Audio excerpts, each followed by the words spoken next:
Estamos ya con nuestros invitados del día de hoy, el subsecretario de Interior, Manuel Monsalve, y la subsecretaria de Servicios Sociales, Francisca Gallegos, que está con nosotros. Muy buenas tardes. ¿Cómo le va? Buenas tardes. Hola, Antonio. Vamos a hablar del tema de la reconstrucción y las ayudas para la catástrofe de la Quinta Región, pero quiero partir, subsecretario, por el Ministerio de Seguridad o el Gabinete de Seguridad o el diseño, digamos, para enfrentar los temas de seguridad desde el gobierno, que entiendo que se presentó esta mañana. ¿De qué se trata? Sí, después de que el presidente citó al COSENA, uno de los compromisos del presidente de la República, Gabriel Boric, fue constituir un gabinete de seguridad. ¿Para qué? Para garantizarle al país que va a haber toda la coordinación necesaria para llevar adelante las medidas que requieren las personas en materia de seguridad. Lo dirige el presidente de la República, la primera sesión fue hoy día, lo constituye la ministra del Interior, los subsecretarios de Prevención de Delitos, de Interior en mi caso, el subsecretario de Defensa, el subsecretario de Justicia y también ¿Hacienda? El Ministerio de Hacienda. Hacienda tiene mucho que ver en esto. Muchas de las medidas requieren recursos y para agilizar su implementación se requiere el Ministerio de Hacienda. Hay varias tareas que nos encargó el presidente, pero solo quiero hacerme cargo de tres. Una, nos encargó llevar a la próxima sesión, que va a ser el 29 de febrero, una propuesta de más fortalecimiento en materia de la fiscalización y control de armas. Se está haciendo fiscalización de armas, pero el presidente considera que hay que hacer más y nos pidió llevar adelante una propuesta en esa materia. Voy a dar solo dos luces al respecto. Le preocupa mucho que podamos controlar de mejor manera las armas a fogueo. Muchas de esas se transforman y se utilizan para cometer delitos. Y también que podamos hacer una propuesta de un programa que se llama MT0. Hoy día cuando una persona puede denunciar que en el barrio están vendiendo droga, la Policía de Investigaciones levanta una investigación, un foco investigativo. En materia de armas, cuando hay disparos injustificados en una población, nadie levanta focos investigativos para saber de dónde salen las armas, quién las tiene, quién realizó los disparos. Y por tanto queremos levantar un programa similar al MT0 de drogas, pero en el caso de armas, para que se puedan tener focos investigativos, por ejemplo, en materia de disparos injustificados. Ahora, ¿por dónde en las poblaciones. entran las armas? Bueno, es que es una buena pregunta la que tú haces, pero te contesto de ya con el primer punto. Cuando la mitad de las armas que se utilizan son réplicas, o sea, son armas a fogueo, que eventualmente se modifican y se utilizan para disparar, ya entran de manera legal. Porque ¿sabes lo que pasa, subsecretario? Hay 10, 12, 15, 18 versiones respecto al tema del armamento. Y se lo pongo de esta manera para que la gente lo tenga claro. Que hay ventas ilegales de armas que pertenecieron o pertenecen a Carabineros y al Ejército. Que las armas entran a través de los puertos y nadie las fiscaliza.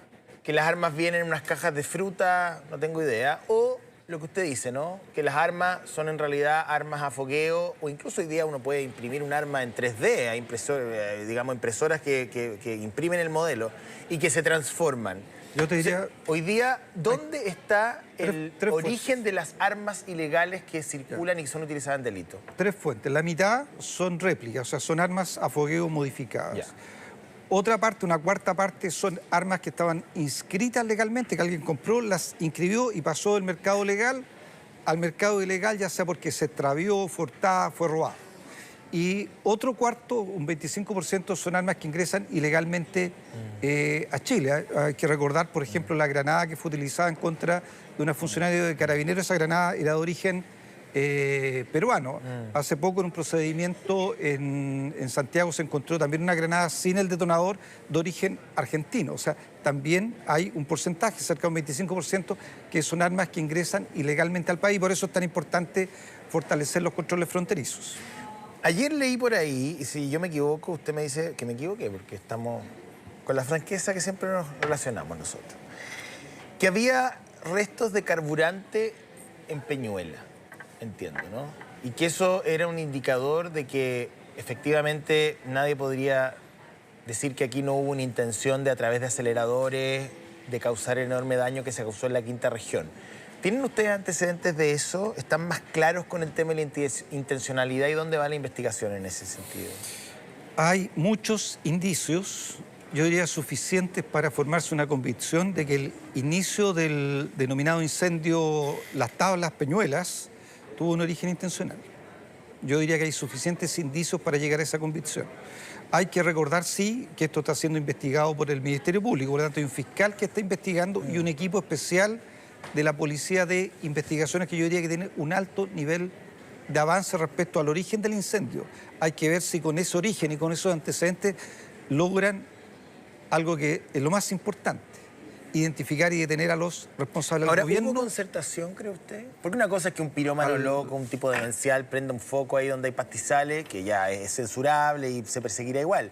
Pero otro escenario es que haya concertación, que haya una organización criminal prendiendo focos.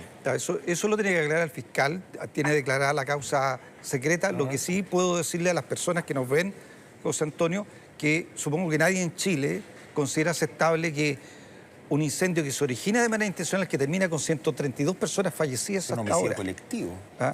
sea algo respecto a lo cual no podamos encontrar a los responsables. Y al gobierno le interesa que el Ministerio Público encuentre a los responsables. Y toda la ayuda que el gobierno pueda prestar, todos los equipos que la policía tenga que colocar están disponibles, porque yo creo que el país demanda, reclama que en materia de esta gravedad los responsables se encuentren. Sí, lo que pasa es que ha habido varias declaraciones en la línea de la concertación. O sea, el jefe de la Defensa Nacional, y ahora entiendo que el Ministerio de Agricultura, el ministro ha emitido también un juicio respecto a que hubo cierta organización criminal, tal como lo dijo en el momento el jefe de la Defensa Nacional. ¿Usted no se atreve a entrar en ese plano? No, no quiero entrar en ese plano, porque ese es un plano que le corresponde entrar al Ministerio Público, particularmente al fiscal a cargo, que además ha declarado la causa secreta y la ha declarado secreta justamente para que la conversación pública no afecte eventualmente la investigación.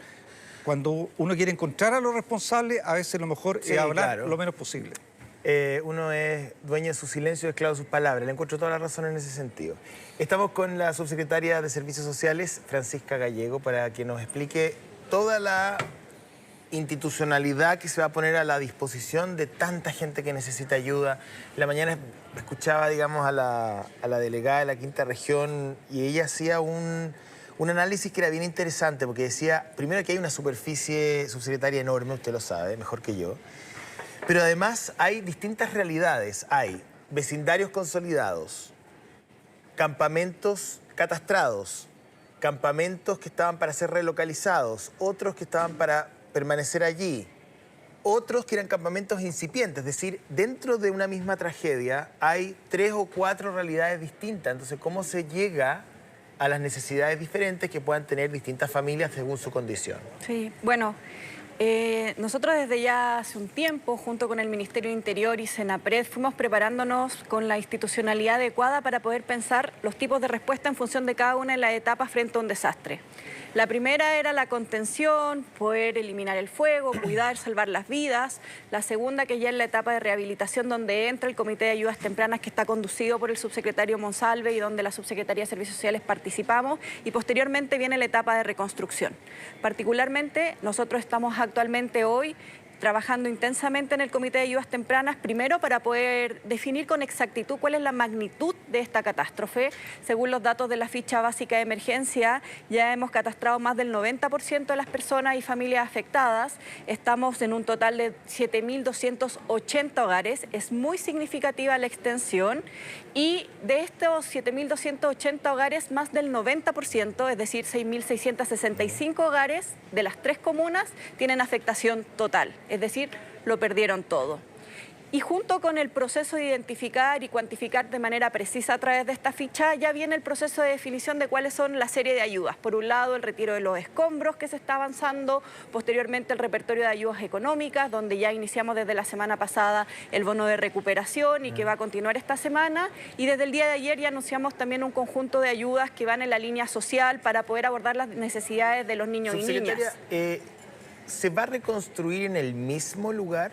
Eso va a depender de la característica de los territorios. Justamente, como tú señalabas, es muy distinta la realidad de un barrio consolidado y, por cierto, entre Villa Alemana, Quilpué o Viña del Mar. Y, por tanto, el proceso de reconstrucción va a requerir, sin duda, de mucha responsabilidad, de hacerlo colegiadamente también con las comunidades, como lo ha señalado la ministra Torro, y poder anticipar también un repertorio de ayudas tempranas que hemos ido definiendo con el subsecretario Monsalve, en pos de decir, bueno, hasta que empiece la reconstrucción, ¿cuál va a ser las soluciones de habitabilidad transitorias? Y ayer le presentamos una propuesta al presidente de la República para que él posteriormente la pueda comunicar. Eso me imagino que es de extrema necesidad. Probablemente dentro de muy poquito vamos a saber dónde va a estar, digamos, ese radio transitorio. Esperamos prontamente, en este momento ¿No está puede adelantar evaluándose. nada? Estamos evaluando porque es muy diversa la situación. Ya. Es muy diversa, por ejemplo. Hay en algunos espacios donde hay barrios consolidados para eventualmente pensar en viviendas de emergencia. Hay también poblaciones muy, muy vulnerables, como por ejemplo familias con personas Según embarazadas. entiendo, Entonces a es ver muy si diverso el entiendo tipo de bien. respuestas. Usted dice, hay algunas personas y algunos grupos de familias que van a poder reconstruir ahí mismo.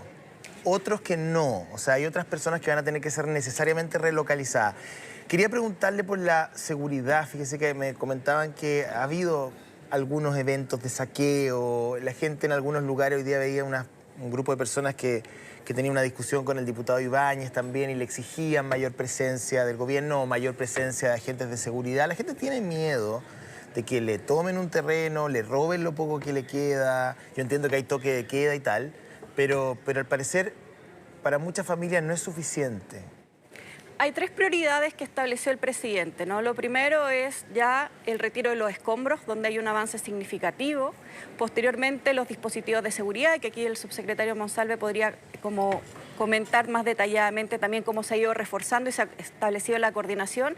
Y lo tercero son las ayudas sociales y los apoyos económicos. Y en esas 3 líneas, que son también las necesidades que las mismas familias nos han levantado, la idea es poder establecer esta coordinación muy expedita a través del Comité de Ayudas Tempranas, en coordinación también con el jefe de la Defensa Nacional y con los municipios y la delegación, que son los actores claves que están en ese terreno. En el incendio del año pasado, el de previo a la Navidad, si usted recuerda, hoy día el avance respecto a la reconstrucción de ese incendio es de un 54%. Lo escuché en la mañana a la Verónica Franco en la cooperativa, un buen dato.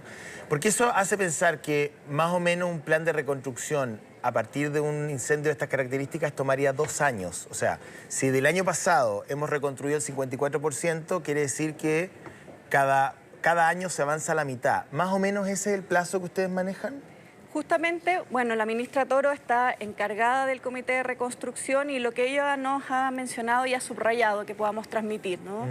Este proceso de reconstrucción tiene que hacerse de manera responsable y sabemos que no va a ser rápido. Ya. Sobre todo por la diversidad de los territorios. Por ejemplo, en términos de los procesos de relocalización que ya tenía el Ministerio de la Vivienda en algunos campamentos, es necesario que podamos pensar cuál es el tipo de ayuda y situación que vamos a tener en ese contexto.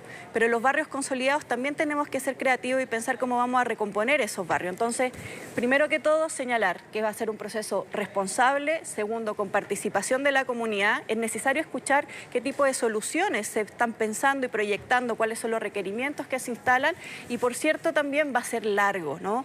Y en este proceso no se puede, o sea, yo no me atrevería hoy, sería irresponsable poder dar fechas concretas de cuándo va a estar el proceso de reconstrucción, pero sí señalar que el sentido de urgencia, tanto para las ayudas tempranas que colegiamos en el Comité de Ayudas Tempranas y que van a darle una situación transitoria, una respuesta inmediata a quienes hoy están durmiendo en carpa, nos va a permitir después habilitar un proceso de reconstrucción ordenado.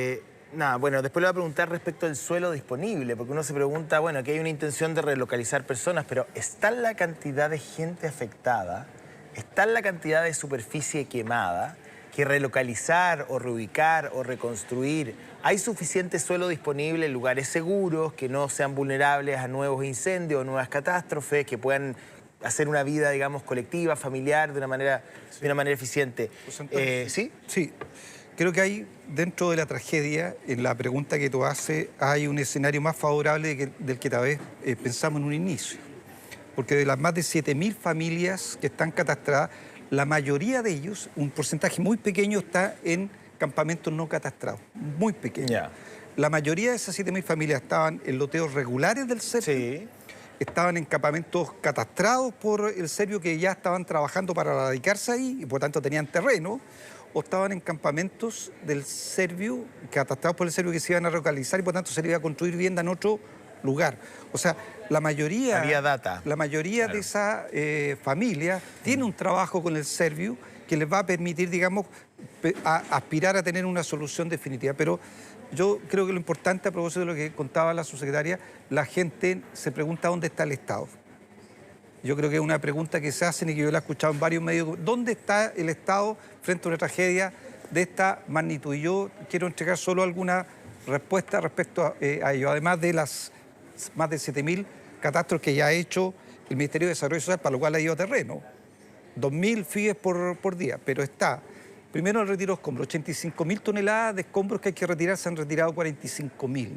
282 máquinas contratadas por el Estado que están trabajando, a la cual se van a sumar 110 máquinas que va a contratar la delegación presidencial con fondos del interior. ¿Dónde más está el Estado? Han pagado cerca de 4.300 bonos, o sea, 4.300 familias que han recibido, la mayoría de ellas, más del 90%, un depósito en su cuenta ruta 1,5 millones. Este viernes esperamos pagar 2.500 bonos de recuperación más, o sea, vamos a llegar a cerca de 6.500, 6.700 personas. El presidente dijo que era el principio, Ese es el principio. De un monto que iba a ir subiendo o de ayudas que se iban a ir superponiendo. Sí, ese es un bono de recuperación de enseres. Este jueves la subsecretaria nos va a entregar el listado de aquellos que tienen afectación menor en términos de su vivienda. A ellos el 26 de febrero le vamos a depositar 50 OF en sus cuentas RUT, o sea, 1.800.000 pesos, que son las personas que pueden reparar su casa, que es más o menos el 5% de las personas. Después está la protección a los trabajadores que a lo mejor no están escuchando, que perdieron su fuente de empleo. Claro. 3.500 millones ya están destinados. El 20 de marzo en la página Subsidio al Empleo se va a levantar la postulación a un bono de retención laboral que va a financiar el 80% del salario mínimo de esos trabajadores para que la empresa no gaste plata y no tenga que despedirlos. Creo que eso es bien importante y la subsecretaria está anunciando medidas que van destinadas a los adultos mayores, a los niños y también a las personas con discapacidad. ¿Y en qué estamos preocupados hoy día? Que seguramente la gente que nos escucha no se pregunta. Instalar baños. Bueno, la petición 1 era los baños Tenemos químicos. 274 baños instalados, tenemos contratado ya, comprado el servicio de 574 más que se van a instalar durante esta semana. Agua.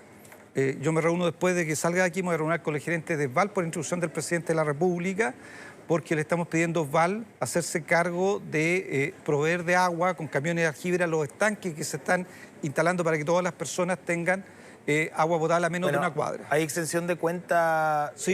Febrero y marzo, entiendo, Así es. ¿no? Además, si me doy cuenta, se repuso completa la red de agua, se instalaron 137 llaves públicas y se van a instalar 160 estanques, de los cuales hemos instalado 45. Oiga, subsecretario, me voy a meter en un tema un poquito más complicado. ¿Les preocupa que el Ministerio Público haya decidido investigar la falta de un plan de emergencia o los problemas que hubo en el plan de emergencia? La alcaldesa Ripamonti dijo, bueno, Viña tuvo un plan de emergencia o ha tenido un plan de emergencia, lo que ocurre es que no se adaptó o que no se actualizó o que no se diseñó en función del formato Senapred. Pero finalmente, bueno, el Ministerio Público va a investigar si efectivamente había un plan de emergencia. Yo sé que ni un plan de emergencia a lo mejor podría haber evitado una tragedia tan grande y con una intencionalidad además, pero es un tema. O sea, si no había cortafuegos donde tenía que haber, si no se había despejado un área donde había maleza o donde había combustible, en fin. Un país serio, José Antonio, y el presidente lo ha dicho, no deja que mueran 132 personas sin investigar cómo se comportó el Estado frente a esa situación. Y en ese sentido es muy importante que hay instituciones autónomas del gobierno, como el Ministerio Público, que va a investigar la arista penal. La Contraloría seguramente va a investigar las responsabilidades administrativas. El gobierno va a instruir auditoría tanto en Senapred como en CONAF. O sea, cuando mueren 132 compatriotas, se tiene que investigar para saber si el Estado respondió a la altura de lo que correspondía y ver si hay responsabilidades. Como tú dices, hay varios elementos, por eso uno no tiene que pedir juicios tan anticipados. Hay que esperar que las investigaciones penales, administrativas e internas se lleven adelante, porque tampoco hay que mirar muy bien después las características del incendio. Hay que recordar, respecto a la experiencia del año pasado en Santa Juana, y a esta, la forma en que se despliegan los incendios que son considerados incendios extremos. El de Santa Juana llegó a desplazarse a 27 kilómetros por hora. A 27 kilómetros por hora. Entonces, cuando uno ve que fallecen personas en sus casas... No, se lo pregunto porque autos, la denuncia que hacía CIPER, yo leí el artículo y era bien sustantivo, más allá de lo que uno pueda creer o no, digamos. Hay que investigar. Eso decía, es lo que mira, que hay un plan de gobierno. Emergencia que está obsoleto. Eso es lo que decía finalmente la hipótesis del artículo de CIPER. Se lo pregunto, no mata al mensajero. Por eso le digo, hay que investigar. Eso lo tiene que hacer el Ministerio Público, lo tiene que hacer la Contraloría y lo tiene que hacer el gobierno, y los resultados de esa investigación el país las tiene que conocer. Y te contesto lo último que preguntaste respecto a seguridad. Es cierto que estamos en estado de excepción constitucional de catástrofe, por lo tanto están las Fuerzas Armadas, hay un jefe de la Defensa Nacional, pero el presidente nos ha instruido que la seguridad llegue de manera más permanente a los sectores afectados. Yo ayer tuve una reunión en la mañana con el jefe de la Defensa Nacional estamos trabajando en una propuesta para entregarle al presidente de la República de instalar de manera más permanente la presencia militar y policial en los sectores afectados para que la gente que va a vivir un proceso largo, claro, tenga la certeza que durante ese proceso largo no se va a quedar sola y el Estado va a garantizar su seguridad. Vuelvo a la subsecretaria. A ver si podemos ir de una manera bastante didáctica comunicando las ayudas con monto, lo que se pueda. Yo entiendo que el presidente dijo, mira, aquí hay un monto inicial, al menos el bono de recuperación de enseres de 1,5 millones es el piso, es el desde, ¿no? Pero me imagino que están trabajando, no sé, se lo pregunto, subsidios de arriendo tal vez, o a lo mejor va a haber ayudas de construcción o a materiales de construcción. ¿Cómo ustedes han ido, digamos, dibujando la arquitectura de ayuda? Bueno, la primera ayuda, como bien señalas tú, el bono de recuperación, que es este primer apoyo económico dirigido a que las personas se compren ropa, enseres, artículos no básicos. La velocidad de este pago del bono de recuperación ha sido bien extraordinaria, como ya mencionábamos, y esperamos ya este viernes ya llegar a más del 90% de las personas que han sido catastradas, lo cual es un número muy significativo. Posteriormente a eso está la dimensión más social, ¿no? ¿Ya? Por un lado están los apoyos que desde el día de ayer anunciamos para las familias con niños y niñas, las familias con discapacidad y para las personas mayores. El 40% de los hogares que han sido afectados por esta catástrofe tienen algún niño y niña. Estamos hablando de cerca de 4.500 niños que van a iniciar su año escolar en un par de semanas más, y es por eso que hemos aperturado la posibilidad de poder entregar ayudas sociales de manera urgente y de manera expedita, como por ejemplo el bono de uniforme escolar y además útiles escolares para que los niños vayan con dignidad a iniciar la vida escolar. Las personas mayores, por ejemplo, no hemos dado cuenta también por las características del territorio que cerca de un 34% de los hogares tienen personas mayores solas, y estamos estableciendo una red para poder trabajar con ellos, para poder vincularnos también a los servicios de salud. O sea, hay asistencia especial a familias con niños, personas con discapacidad, y personas mayores, ya sean unifamiliar o dentro del grupo cualquiera familiar. sea a lo largo de todos los territorios, y esto lo estamos desplegando tanto en los albergues como en los mismos territorios, como la identificación de estos también en otros espacios. Muchos de ellos se fueron donde otros familiares, entonces tenemos identificado cuál es la distribución de estas poblaciones. Ya mencionaba el subsecretario la seguridad laboral, ¿no? El subsidio de retención laboral, que va a ser sustantivo para los trabajadores para que no tengan el temor. También la subsecretaría del Trabajo nos mencionaba que no pueden haber despidos por estas situaciones, y por tanto también va a estar tanto la Dirección del Trabajo como la subsecretaría velando y resguardando también por la seguridad de los trabajadores. En esa labor de llegar focalizadamente y rápido a quienes más lo necesitan, ha habido denuncias de sustitución de identidad. Yo no sé si ustedes han recibido data de eso o es un rumor malintencionado. Hemos recibido un montón de denuncias. Primero, y aquí aprovecho de transmitir un mensaje, ¿no? Hay que ser bien miserable en todo caso para hacer eso, ¿eh? O sea, nos parece totalmente impresentable que ocupemos esta desgracia para poder hacer mal uso y generar ciertas estafas. Las primeras, en términos de cómo se aplicaba la ficha FIBE. Estaba corriendo un link o un llamado telefónico. La ficha FIBE se aplica de manera presencial. Segundo, hemos visto también algunas denuncias respecto a falsedad de datos que pudiesen estar pesquisados en la ficha FIBE. Ahí hemos puesto a disposición 2 canales de información que queremos transmitirle a la comunidad. Por un lado, un teléfono con el cual pueden hacer cualquier consulta sobre los beneficios o la situación de su ficha y también levantar denuncias. El teléfono es 800-104-777, opción 3. Cualquier ciudadano, cualquier persona de las zonas afectadas puede llamar de manera gratuita. Y segundo, los canales también que hemos dispuesto dentro del Ministerio de Desarrollo Social para poder levantar denuncias. Vamos a hacer procesos de supervisión y estamos muy atentos a que no circulen estafas, y por eso invitamos a las familias a que se informen por los canales oficiales, tanto de los procesos de levantamiento de información como sobre todo de la serie de ayudas que vamos a ir entregando e informando durante los próximos días. Bien, pues muchas gracias, subsecretaria. Gracias, Antonio. ¿Vino en un Lexus? No, no viene en un Lexus. Ya. ¿Pero no tiene Lexus? No tengo Lexus porque el otro día, ayer, fíjese que leí unas declaraciones del Ministerio de Hacienda, del Ministro de Hacienda, bien rápido, Marcela, decía, yo tengo un auto que tiene creo que 200.000 kilómetros del año 2015 y todavía funciona muy bien. Sí, le pregunté hoy día, se refería efectivamente al auto que usa el Ministerio de Hacienda. El gobierno tiene en esta materia un instructivo. ¿Ya? Por lo tanto, la posible reposición de vehículos que utiliza la autoridad o o cualquier dependencia pública tiene un tope de costo, no puede gastarse, si mal no recuerdo, estamos en torno a los 35 millones. Y además, para reponerse tiene que tener una determinada cantidad de años de servicio, si no, no se puede reponer. Bajo esa lógica, ¿No será evidentemente mucho? los Lexus no se 60 podrían comprar. millones para un autito. Además, los ministros de la Corte irán a su casa, irán a la Corte, porque tienen que tener un auto. Yo se lo digo honestamente, no sé por qué tienen auto y chofer. O sea, uno entiende ustedes que andan en terreno, el presidente, en fin. Pero los ministros de Corte, no sé, podrán comprarse su auto, ¿no? Sí, nosotros creemos y lo planteamos hoy día que todas las instituciones, independiente de a qué poder correspondan, porque en este caso es un poder autónomo del gobierno, Sí, un poder del pero Estado. la plata salió de la dirección de Claro, presupuesto. pero creo que en el contexto que vive el país hay que tener un sentido de Un poco más de austeridad, cuidado, ¿no? un sentido de austeridad que está acorde también con lo que está ocurriendo en el país. Sí, es bien incómodo todo ahí. El Poder Judicial tendrá que hacer su revisión, pero a mí me parece que no están los tiempos. No están los tiempos, e insisto, más allá de si es un auto, un Lexus o el auto que sea, uno se pregunta por qué necesitan un auto. O sea, no ganan lo suficiente para comprarse su propio auto. Uno asume que los parlamentarios que van, qué sé yo, al paraíso, o los ministros que están en terreno, o el presidente que es el presidente, pero vamos recortando, no están los tiempos. La subsecretaria de Servicios Sociales, ella sabe que no están los tiempos tampoco. Es una opinión mía, no de los invitados.